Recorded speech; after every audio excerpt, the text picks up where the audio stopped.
All right. Hey, what's going on, guys? This is Matt, and welcome back to yet another Bulldog review. So today I am doing movie review number 13, which is Trolls World Tour. So I rented this movie on Friday night. I'm talking last Friday night. I pre-ordered it right when this whole thing happened because it was on my watch list for this year.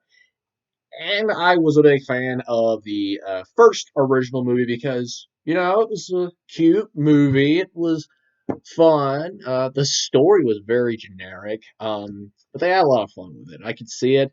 Um, and let me tell you, the theater was totally empty when I saw the first one.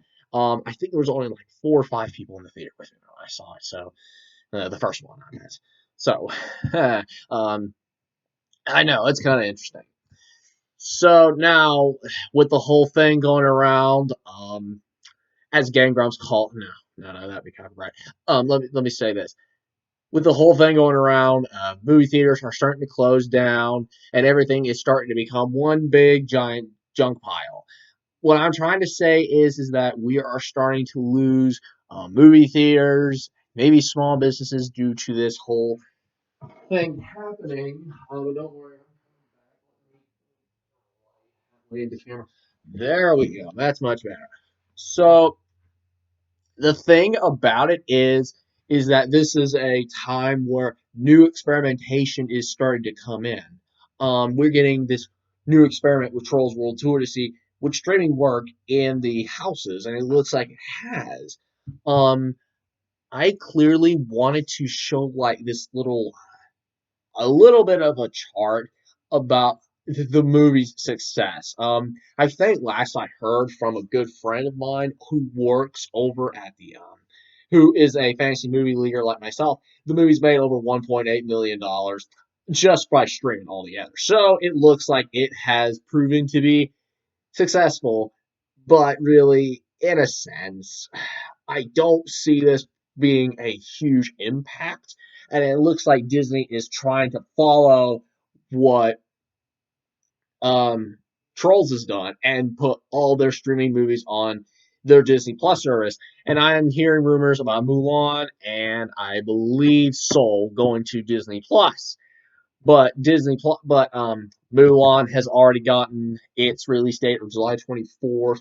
Soul, which was originally going to be June 16th, is now moved to November 20th to make up for lost revenue. That I can understand. Um, and of course, Black Widow on November 6th. So you got a lot of fluid fluidity going around. But for right now, it looks like the movie theaters are starting to kind of open back up slowly because, according to the governor of New York, the path to normalcy has began. Quoting Governor Cuomo, so that means we could see movie theaters opening back up within about maybe a few weeks. So that's good news on that part. And some of the major titles won't start jumping until probably July. So there you go.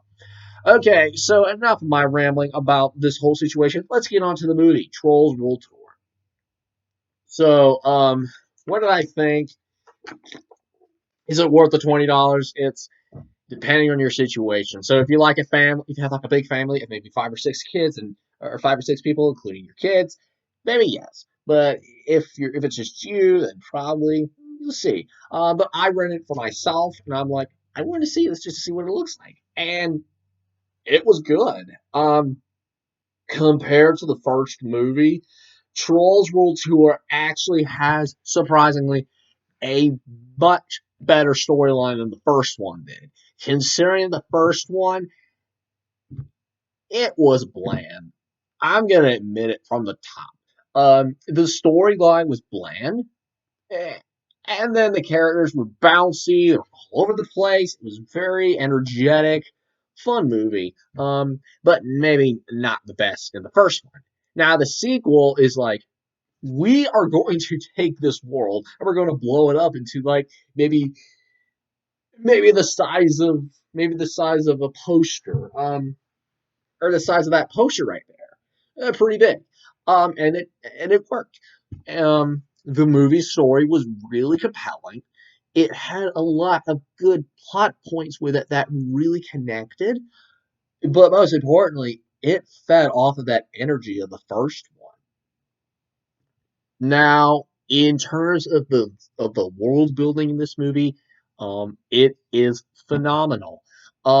I love everything about this. Of course, you know you have your six kingdoms in the trolls world that they introduced to us, being techno, country, pop, funk, classical, and rock.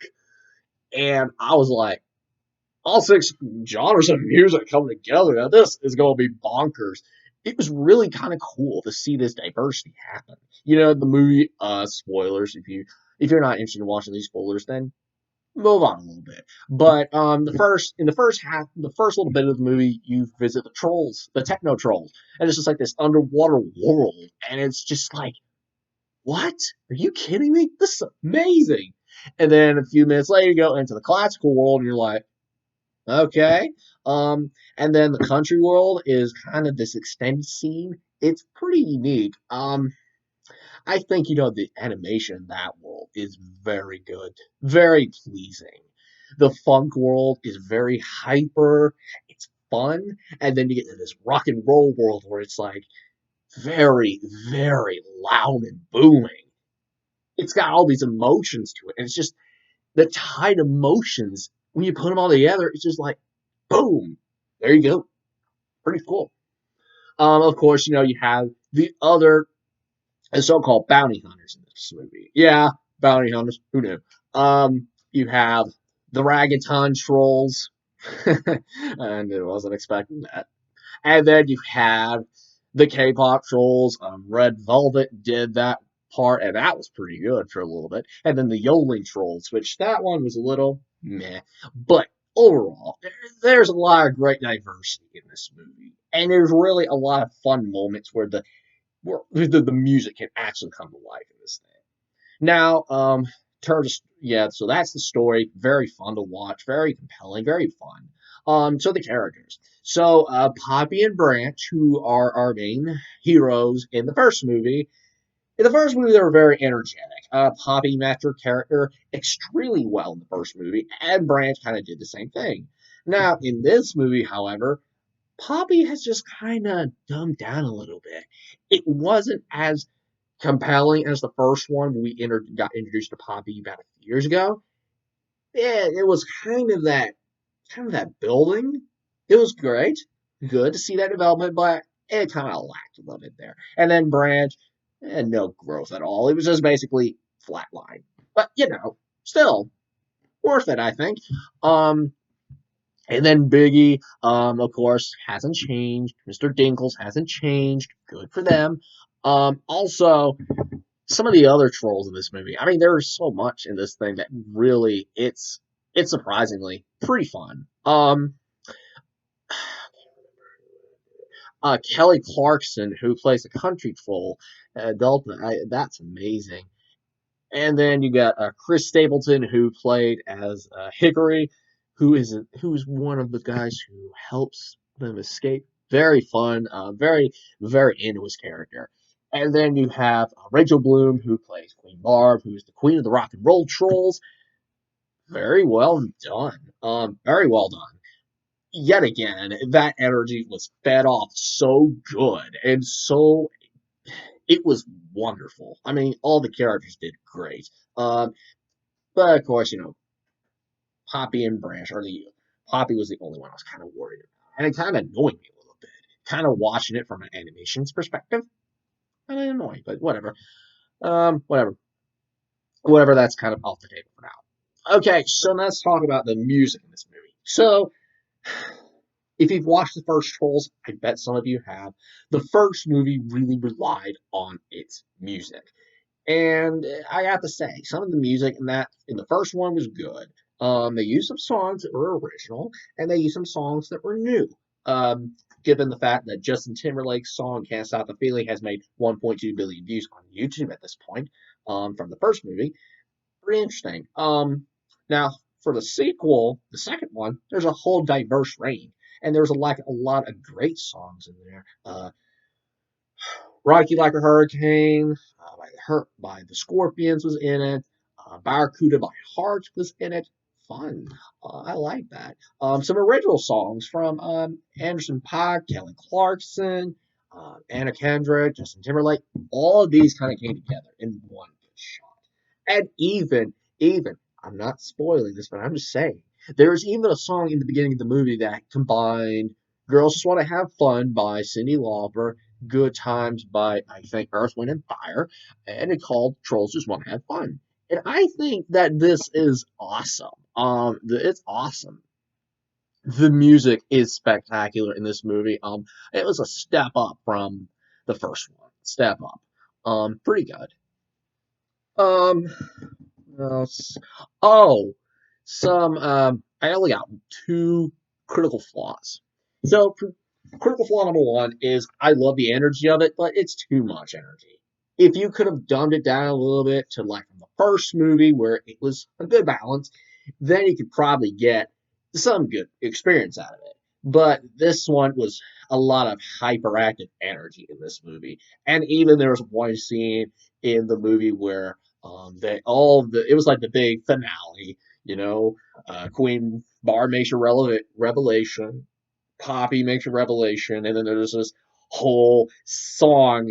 It was really cool. Called Just Sing. I mean, that one was amazing. But then there was just this one song where it's just like everyone's singing off behind stage. It's this 10-second ditty, and it was just like, what? You kidding me? I was laughing. I'm like, ah, crap. Are we doing Sonic again? And I'm saying that because, well, who knows at that point. Now, the second constructive flaw I see in this movie is, again, the character development and growth. We don't get really to see Branch really grow. It's just pretty much flatline at that point. Pop's really kind of demoted herself. Branch is kind of flatline. It's a repetition of a sort. But still, there are still a lot of great moments in this movie where it can really be tapped. And I saw a lot of great moments where it could have been used perfectly. But yeah, the creators decided to go a different direction, which I can understand. But given the fact that I love this movie so much, it really made a lot of sense to you know break it down a little bit so you guys can understand it. But also, from an animator's perspective, it really is a great animation piece. Considering that the movie Spies in Disguise, which came out in 2019, check out that video of Heaven Rise, Bulldog review number 10. That animation was spectacular. Whereas here, it is over the top. I think, it kind of reminds me of the last Spies in Disguise. But I'm not going to mention Frozen because Frozen and Frozen 2 are okay, but they're not as good. Trolls is more of my Frozen, and I can kind of tell you from an animation perspective that Trolls and Trolls World Tour are the perfect um, sequel item stuff. Now, Frozen and Frozen 2, not so much. I didn't find anything good in that one. It was just basically folk. Yeah. But anyway, so $20, was it worth it? Yeah, maybe. It just depends on how you feel about Trolls. This is my thing. So I'll give this movie, I'll bump it down a little bit just because of those character developments and flaws. I'm going to give it an 8.7, 8.5 even, and 85%. So that's about a B plus rating for me. It really just depends on how you would feel about this movie. I would have given it an A if I'd give it an A if Poppy was a little bit more character growth and Branch just had a little bit more of it. But still, fun movie. Now, a pretty good scenario is if the theaters were to open back up in, I say, a month, they release Trolls World Tour into theaters, then I'd probably go watch it again just to have a second opinion. But, probably the chance of Trolls World Tour going into theaters is probably not going to happen. But if it did, then I'd go and see it again just for a second opinion. Maybe come back and edit this video. Who knows? So yeah, guys, thank you for joining me on Trolls World Tour. I hope you guys have enjoyed it. Feel free to leave a comment down below. I'm hoping to do my next review pretty soon. I'm not sure which one's going to be yet, but I was hoping it was going to be Soul, which was going to be number 14, but that has changed now.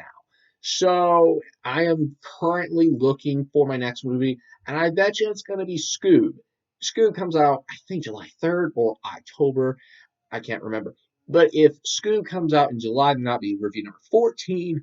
If not, then Mulan will be number 14. So be sure to look out for that. And maybe I might do SpongeBob 3 as number 15. Who knows how I feel about that. I'm still trying to decide that by myself. But yeah, that's it. Hope you guys enjoyed it. See you guys next time. See you guys.